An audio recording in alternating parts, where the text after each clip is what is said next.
The Gift of the Magi by O. Henry, adapted for this presentation.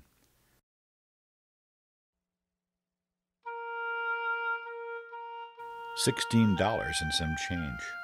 That was it. Money saved $1 or $2 at a time by buying short-dated produce and only half a dozen eggs. 3 times Della counted it. $16.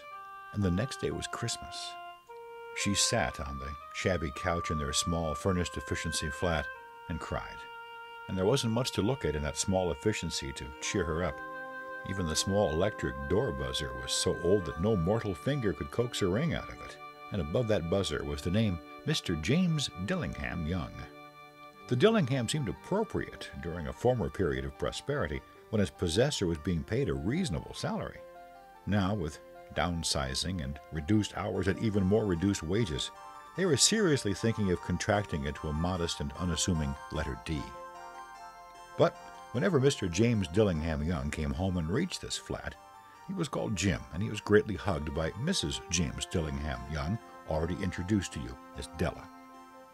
The young wife finished her cry and stood by the window and looked out dully at a gray cat walking a gray fence in a gray backyard. Tomorrow would be Christmas Day, and she only had some $16 with which to buy Jim a present. Expenses had been greater than she had calculated. They always are. Only $16 to buy a present for her Jim. Many a happy hour she had spent planning for something nice for him. Something fine and rare and maybe sterling. Something just a little bit nearer to the value of a shared life with Jim. Now, there were 2 possessions of the James Dillingham Youngs in which they both took a great deal of pride. One was Jim's antique gold watch that had been his father's and his grandfather's. The other was Della's hair.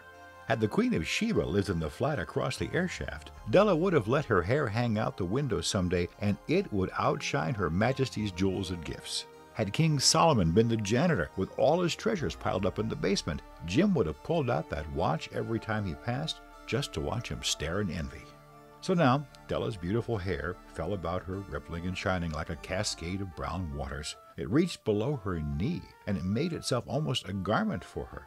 Then it came to her. With her hair tucked up, on went her old brown jacket. On went her old brown hat. With a whirl of skirts and a brilliant sparkle still in her eyes, she fluttered out the door and down the stairs to the street. She stopped where a sign read, Madame Sofronie, hair goods of all kinds. She ran up 1 flight of stairs, then collected herself, panting. Entering the salon, she simply asked, "Will you buy my hair?" "Well, I do buy hair," said Madame.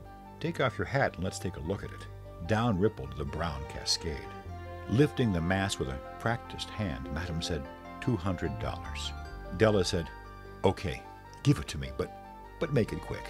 A short time later, the hours flashed by as she was ransacking the stores for Jim's very special present. She found it at last. It surely had been made just for Jim and no one else. There was no other one like it in any of the stores, and she had turned all of them inside out. What she found was a modest antique platinum watch fob chain. It was simple and chaste in design. It was properly proclaiming its value by substance alone and not by too obvious ornamentation. It was certainly worthy of holding the watch. As soon as she saw it, she knew it must be Jim's. It was like him. Quietness and value, the description applied to both. $200 in tax they took from her for it, and she hurried home with barely any change. With that chain on his watch, Jim might check the time in the best of company. And this was good, because as grand as the watch was, Jim sometimes took a look at the time on the sly because he used an old leather strap in place of a chain. When Della reached home, her intoxication gave way to a little bit of prudence and reason. She got out her electric curlers and went to work repairing the ravages made by generosity added to love. Within 40 minutes, her head was covered with tiny, close-lying curls that made her look wonderfully like a truant schoolboy. She looked at her reflection in the mirror long, carefully, and critically. She thought to herself, "I hope Jim doesn't think I look like a chorus girl." But what could I do? What could I do? I only had $16. Well, at 7 o'clock, the coffee was brewing, dinner was cooking. Jim was never late. So Della concealed the fob chain in her hand and sat on the corner of the table near the door that he always entered. When she heard his steps approaching, she turned white for just a moment. She had a habit for saying a little silent prayer about the simplest everyday things, and now she whispered, "Please, God, make him think I'm still pretty." The door opened, and Jim stepped in and closed it. Poor fellow, he was only 22, he was struggling, he needed a new coat, and he didn't even have a good pair of gloves. Then Jim stopped inside the door, as immovable as a setter at the scent of a quail. His eyes were fixed upon Della, and there was an expression in them that she couldn't read, and it terrified her. It was not anger. It wasn't surprise. It wasn't disapproval, and it certainly wasn't horror. It simply was none of the sentiments she'd been prepared for. He simply stared at her fixedly, with that peculiar expression on his face. Della wriggled off the table and went for him. "Jim, darling," she cried, "don't look at me that way. I had my hair cut off, and I sold it because I couldn't have lived through Christmas without giving you a present. It'll grow out again. You won't mind, will you? I just had to do it. My hair grows awfully fast. Say Merry Christmas, Jim, and let's be happy.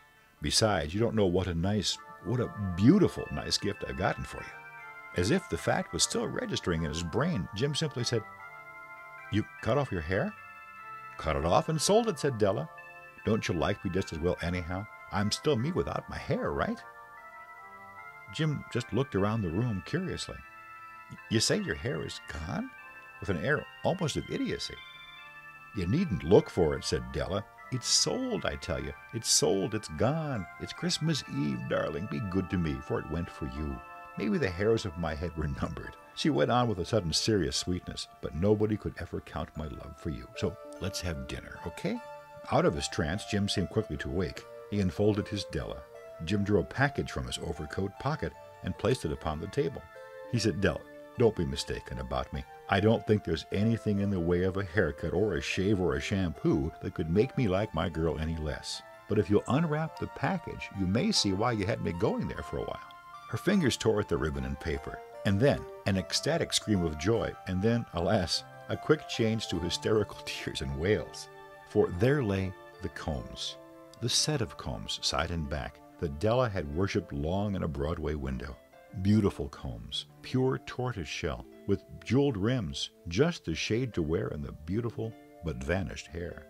They were expensive combs, and she knew it, and her heart had simply craved and yearned over them without the least hope of possessing them.